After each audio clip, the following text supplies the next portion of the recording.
परम प्रेममय श्री श्री ठाकुरेर श्रीचरणे कोटि कोटि प्रणाम। श्री श्री बड़मा श्रीचरणे कोटि कोटि प्रणाम। श्री श्री बरदार श्रीचरणे कोटि कोटि प्रणाम। श्री श्री आचार्य देवेर श्रीचरणे कोटि कोटि प्रणाम। ठाकुर परिवारेर प्रति प्रत्येकेर चरणे आमार कोटि कोटि प्रणाम। आज के आमी आलोचना करब आमरा आमादेर भाग्य किभाबे निर्वाचन करी। सौभाग्य बा दुर्भाग्य सबई आमादेर सिद्धान्तेर उपर निर्भर करे। আমরা যখন তার কথা মেনে চলি তখন আমরা সৌভাগ্যের অধিকারী হই, আর যখন তা মেনে চলি না তখন আমরা দুর্ভাগ্যকে আপ্যায়ন করি। যারা পালন করে তারা আশীর্বাদ পেয়েই থাকে, আর যারা এটাকে হালকাভাবে নেবে, পালনই করবে না, তাদের জীবনে নেমে আসে অন্ধকার। ঠাকুরের গভীর অন্তর্দৃষ্টি যা বহুদূর পর্যন্ত গেছে, আমরা যারা সীমা খুঁজে পাই না। তিনি ভূত ভবিষ্যৎ সবই বুঝতে পারেন, তাই তার কথা মতো চলা আমাদের একান্তই প্রয়োজন। তাহলে আমরা আমাদের ভাগ্য বদলে দিতে পারি। আবার তার কথা না শুনলে নিজেরাই নিজেদের বিপদ ডেকে আনি। শ্রী শ্রী ঠাকুর বলেন, ভালোবাসার টান কর্মে আনে সবলতা, জীবনে উত্থান। পৌরাণিক কাহিনীতেও দেখতে পাই ভস্যলোচন নিজের মাথায় হাত দিয়ে নিজেকে নিজেই ভস্য করেছিলেন। সেই রকম ইষ্টচলনায় না চলে আমরাও আমাদের নিজেদেরকে ভস্য করে ফেলি, অর্থাৎ বিপদের মুখে ফেলে দিই। বিনা দ্বন্দ্বে বিনা দ্বিধায় গুরুর আদেশ পালন করে চলাই সাফল্যের একমাত্র পথ, এর আর দ্বিতীয় কোনো পথ নেই। এটা বলেছেন বিবেকানন্দ। এই দুর্ভাগ্য এবং সৌভাগ্য নিয়ে কিছু গল্প আজকে আমি বলছি, কিভাবে আমরা দুর্ভাগ্যকে ডেকে আনি আবার সৌভাগ্যকেও আমরা ডেকে আনি। শ্রী শ্রী ঠাকুরের ভক্ত পার্ষদ বলরাম ঘোষ, তিনি ঋত্বিক ছিলেন। তার একটি বিবাহযোগ্য কন্যা ছিল, তো তার বিয়ে ঠিক হচ্ছে না। তিনি প্রায় বাড়িতে তার স্বামী স্ত্রী আলোচনা করেন যে কি করা যায়, নানাভাবে ভাবছেন। তো তার স্ত্রী প্রায় বলেন, তুমি যাচ্ছ যখন ঠাকুরের কাছে, ঠাকুরকে একটু আশীর্বাদ নিয়ে এসো আমার মেয়ের বিয়ের জন্য। ভাবেন, বলেন। একদিন তিনি ভাবছেন যে আমি ঠাকুরের কাছে আজকে গিয়ে অবশ্যই বলবো আমার মেয়ের বিয়ের আশীর্বাদ আনি। তো তিনি গেছেন, যাওয়ার সঙ্গে সঙ্গে তাকে দেখেই ঠাকুর বলছেন, তোর কথাই ভাবছিলাম, গোকুলের মেয়ে বিয়ে, তুই 200 টাকা দিয়ে দিস। সে সময়ের ঘটনা, সে সময় 200 টাকা বিরাট ব্যাপার। তিনি ভাবছেন কি করে কি করব। যাই হোক, তিনি সেই 200 টাকার চিন্তায় ঠাকুরের কথা মাথায় নিয়ে তিনি বেরিয়ে পড়লেন 200 টাকার সন্ধানে। তিনি চলে গেলেন 200 টাকা আনতে অন্যের মেয়ের বিয়ের জন্য। তার মেয়ের বিয়ের কথা আর বলা হয়নি। তিনি তখন এইটাই ভাবছেন যে ঠাকুরের কথা পালন করে চলাই আমার উচিত, এই বলে তিনি ভাবছেন। টাকা কালেকশানে গেছেন। সেই সময় তিনি খবর পেলেন যে তার মেয়ের বিয়ে ঠিক হয়ে গেছে, এমনকি আশীর্বাদ পর্যন্ত হয়ে গেছে। গুরু ভাইদের এই সহৃদয় ব্যবস্থাপনায় এইসব যোগাযোগ হয়েছে। তিনি তো শুনে অবাক, ঠাকুর তুমি দয়াময়, তুমি এত করুণা তোমার, আমি তোমার এই কথা আদেশ পালন করার জন্য এসেছি, আর তুমি আমার মেয়ের সব বিয়ে ঠিক করে দিয়েছো।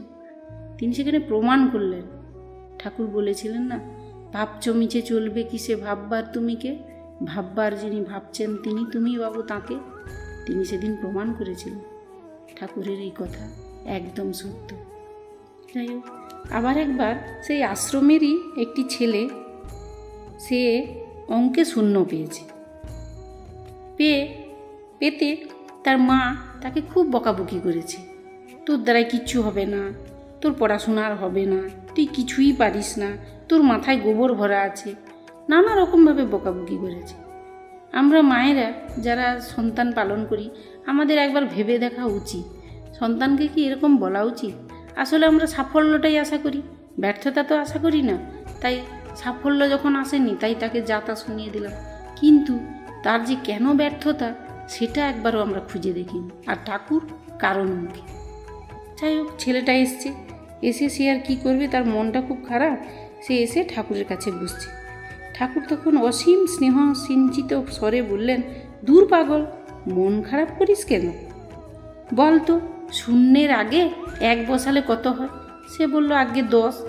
আচ্ছা বল তো, 10-এর পর 0 বসালে কি হয়? আগে 100। তোকে 100 পাওয়া লাগবে, বুঝলি? কারোর মাথায় গোবর থাকে না, তুই লেগে যা, জয় গুরু বলে। ঠিক পারবি, পরম পিতার দেওয়া মেধা ব্যবহার করতে হয়, জানিস?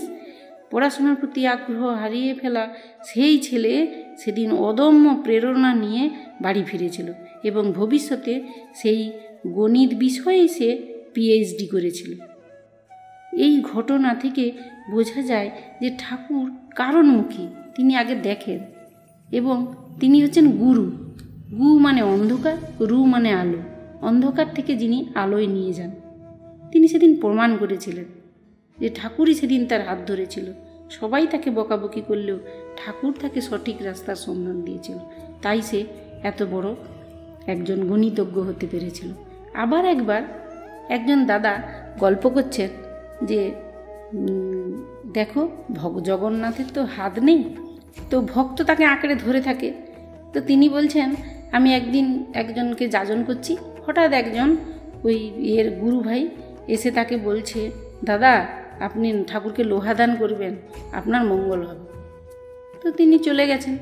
কিছুদিন পরে তিনি যে মন্দিরের সঙ্গে যুক্ত ছিলেন সেই মন্দিরের একটি আলমারির প্রয়োজন। তারা তাকে তখন বললেন যে দাদা এই আলমারিটা আপনাকে দিতে হবে। তিনি তখন ভাবছেন একজন দাদা তো আমাকে বলেছিলেন লোহা দান করার কথা। তখন তিনি ভাবছেন আর তিনি সেই আলমারিটা কিনে দিলেন।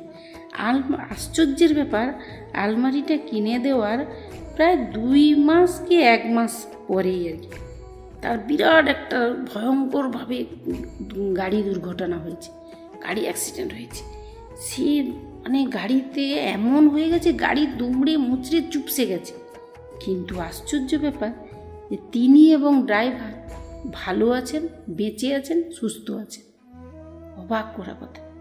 তিনি তখন বলছেন যে হে দয়াল, এই সামান্য তুচ্ছ অবদানটুকুই আজ আমাকে বাঁচিয়ে দিল। তোমার কত দয়া! সামান্য একটু কিছু করলেই ঠাকুরের জন্য প্রাণ ফিরে পায়।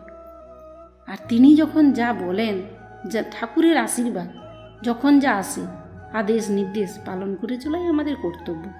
তাতে এইভাবে দেখা যায় আমরা সবাই ভালো থাকি, আমরা সুন্দর থাকি, আমাদের জীবন সুন্দর হয়, আমরা সব আপদ বিপদ কাটিয়ে আমরা সৌভাগ্যের অধিকারী হই। আবার এই দুর্ভাগ্য আমরাই ডেকে আনি। কীরকম করে? না, যেমন বলে যে ধর্মকে রক্ষা করাই আমাদের কর্তব্য। যে ধর্মকে রক্ষা করে ধর্মই তাকে রক্ষা করে, অর্থাৎ ঠাকুরের কথা যে পালন করে ঠাকুরই তাকে ঠিক রক্ষা করে। আবার অনেক সময় আমরা এটাকে হালকা করে ধরে তার কথাটা পালন করি না। সেরকমই একটা গল্প আমি বলছি। সুশীল বসুদা হরিহর গাঙ্গুলিদা নামে একজন ভদ্রলোককে নিয়ে শ্রী শ্রী ঠাকুরের পাবনা আশ্রমে এসেছিলেন। তো কয়েকদিন থাকার পর শ্রী শ্রী ঠাকুর হঠাৎ একদিন এক দৃষ্টে তা সেই ভদ্রলোকের দিকে অর্থাৎ হরিহর গাঙ্গুলিদার দিকে তাকিয়েছেন।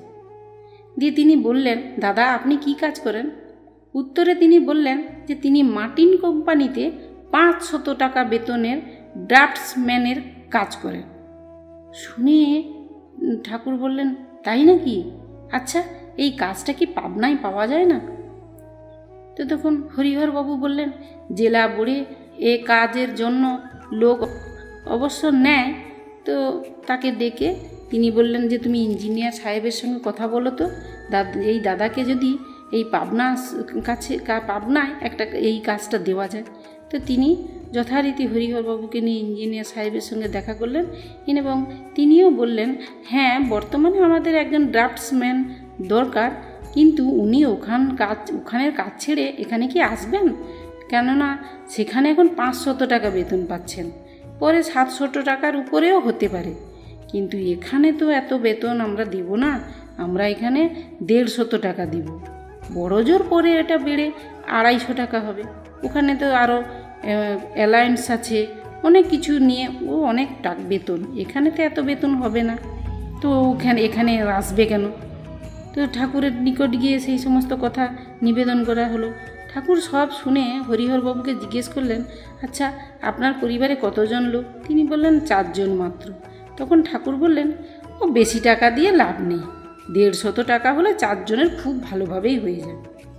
তো তিনি কলকাতায় ফিরে গেলেন। ফিরে গিয়ে তিনি তার আত্মীয় স্বজন, বাড়ির লোক টোক সবার সঙ্গে আলোচনা করে দেখলেন না না, এটা সম্ভব নয়, এত টাকার চাকরি ছেড়ে সেখানে এই কম টাকার চাকরিতে যাব কেন। ব্যাস, হরিহরবাবুর মস্তিষ্ক বিকৃত হয়ে গেল। যাও, শেষ পর্যন্ত তিনি আর পাবনায় এলেন না। তো কিছুদিন পরে দেখা গেল তার জ্বর হলো, কিছুদিন পর আবার কাশি হলো। এমন কাশি হলো যে ডাক্তার বললেন যে ভালো দেখছি না। নানা রকম পরীক্ষা নিরীক্ষা করে যখন দেখা গেল তার অবস্থা খুব খারাপ, তাকে আর বাঁচানো যাবে না, তখন সেই দাদা আবার ঠাকুরকে চিঠি লিখল। তখন উত্তরে ঠাকুর লিখে দিলেন, দাদা, সময় থাকিতে আপনাকে আসিতে বলা হইয়াছিল, আপনি আসিলেন না। সব শেষ করিয়া যখন সবই হাতের বাহিরে চলিয়া গিয়াছে, তখন আসিতে চাহিতেছেন, এখন আর আমি কি করিব? পরম পিতাকে স্মরণ করুন। এরকম একটা ঠাকুর একটা চিঠি লিখে তাকে দিয়েছিলেন। তাই ঠাকুরের গভীর অন্তর্দৃষ্টি, তার কথা এবং তার আদেশ নির্দেশ পালন করে চললে আমাদের জীবনের সৌভাগ্যই ডেকে আনে। আর যদি তা আমরা না করি, তাহলে আমাদের জীবনে দুর্ভাগ্য কেউ এড়াতে পারবে না। কারণ আমি জানি না কিসে আমার মঙ্গল হয়, তিনি জানেন। আর আমি জানি না আমার আগামীকাল আমার কি আছে, সে অনুভব শক্তি আমার নেই, কিন্তু তাঁর আছে। তাই আমাদের প্রত্যেকের উচিত শ্রী ঠাকুরের কথা মতো চলা। চললে যা হওয়ার হবে, সৌভাগ্য আসবে, না চললে এইভাবে দুর্ভাগ্য, এইভাবে আমাদের নিজেদেরকে বিলীন হয়ে যেতে হবে। আজ এই পর্যন্ত। আপনারা সবাই ভালো থাকবেন। সবাইকে জয়গুরু জানিয়ে এখানেই শেষ করছি।